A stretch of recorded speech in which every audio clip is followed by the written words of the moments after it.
Okay, so welcome to sixth period biology. Please click to the next screen. Thank you. So biology, or the living earth as your book calls it. My name is Shelby McCoy. This is a photo of me backpacking with my dog this summer. She loves to lay in the hammock with me. We were up in the Sierras somewhere. But I'm actually from this area. I went to Concord High, graduated from Concord High. However, I did go out to the University of Nebraska for my undergrad. I graduated from there with a bachelor's degree in animal science. I did not go with the plan on being a teacher until I started interning for a summer at the San Diego Zoo and just kind of fell in love with education. Started or worked at their summer camp and really just loved it. So I I moved back up to the Bay Area and started at the Oakland Zoo, and I worked in conservation and sustainability at the Oakland Zoo only for a couple of months because it was actually sitting behind a computer, and I realized that I didn't really like that, which is quite ironic right now since I'm sitting behind a computer teaching. But I wanted to be up and active, and so I started over at Lindsay Wildlife Experience and ran their youth program over there. I was the coordinator of a youth program at Lindsay Wildlife down in Walnut Creek and was there for 3 years, and I just loved it. And I got to be active with the kids and getting that education program up, and it wasn't brand new, but we kind of redesigned it, which was a lot of fun for me. So this is actually, I should add Clayton Valley to this list because this is my second year at Clayton Valley. I started last year, and I've really just loved it. It's fantastic kids and a great school. Okay, I'm just going to go through this quickly. So this is a required course. Your student is required to take this to graduate from high school, and they are also, it's a requirement if your student would like to attend a UC or a CSU. It is an inquiry-oriented class, so that just means that I'm not always going to be explaining something and then having them do it. I might be giving them a picture of something and saying, hey, what questions can you come up with? What do you think about this? What do you see? And we follow the next generation science standards for this class. So how will your student succeed in my class? I'm sure that's a very important question for you all. So since we are an inquiry-based class, a sense of inquiry is a great thing for a student to have in this class.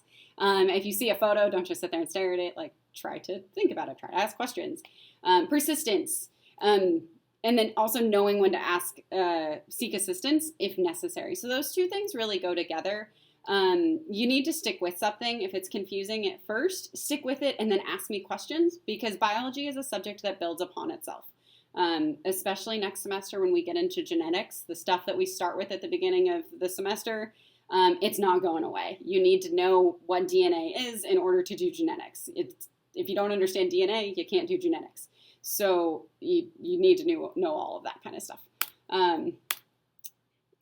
So for this class, we have unit assessments, which are 30% of our grade, but then we also have performance tasks, which is a fancy term for projects and lab reports.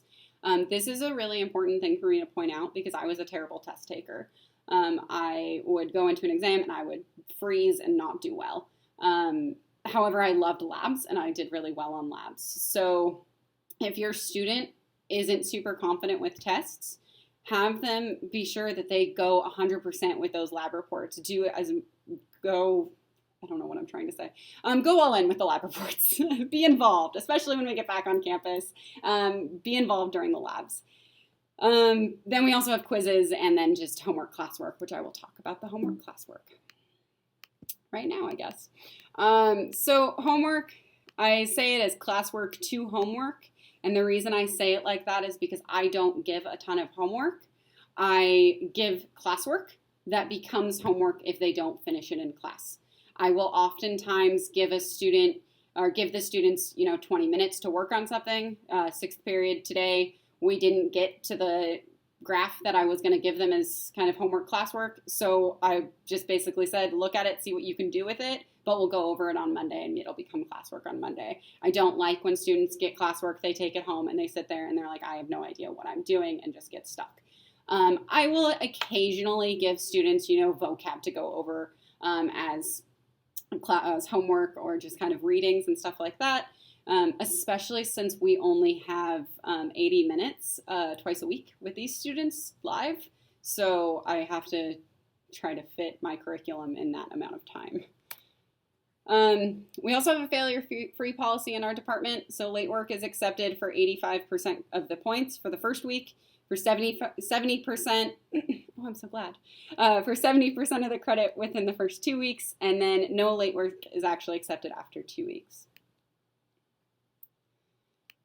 Oh, not what I meant to press. So distance learning, we can do this. Today was silly. This back to school night was definitely silly. But everything for my class is organized on Schoology. I strongly encourage and strongly recommend for cameras to be on. Sixth period is a fun class. They really are.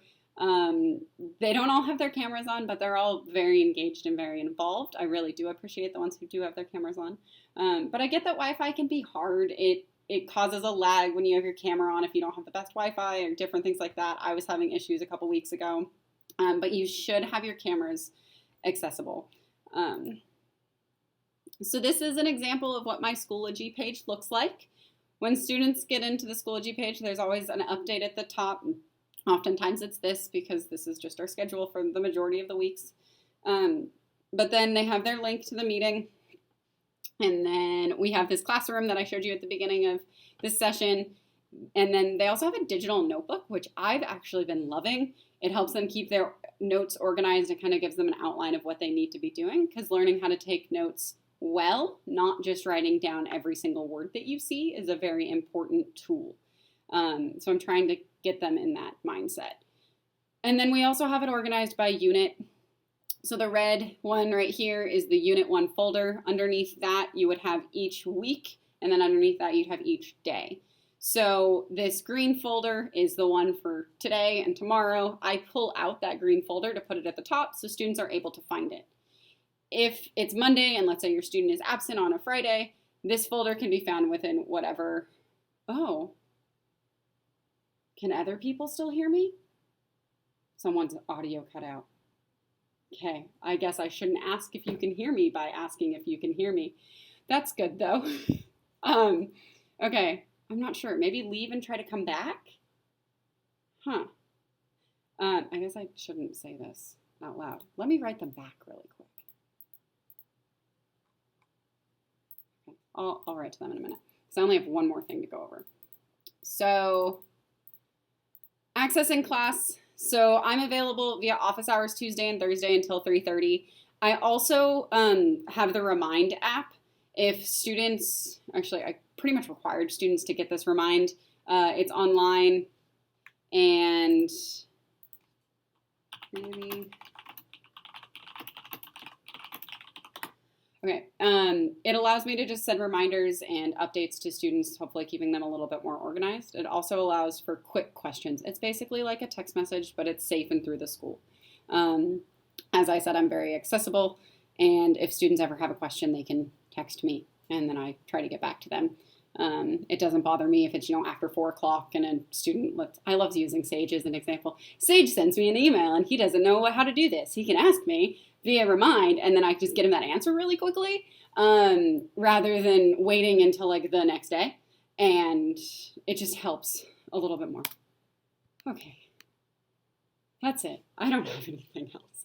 If you have any questions, if it is a question specifically regarding your student, please fill out, oh, my dog's gonna bark. Please fill out this form that I'm about to send you in the chat box. I'm gonna stop sharing my screen. Maybe. I was correct at least. Okay. Okay, she stopped.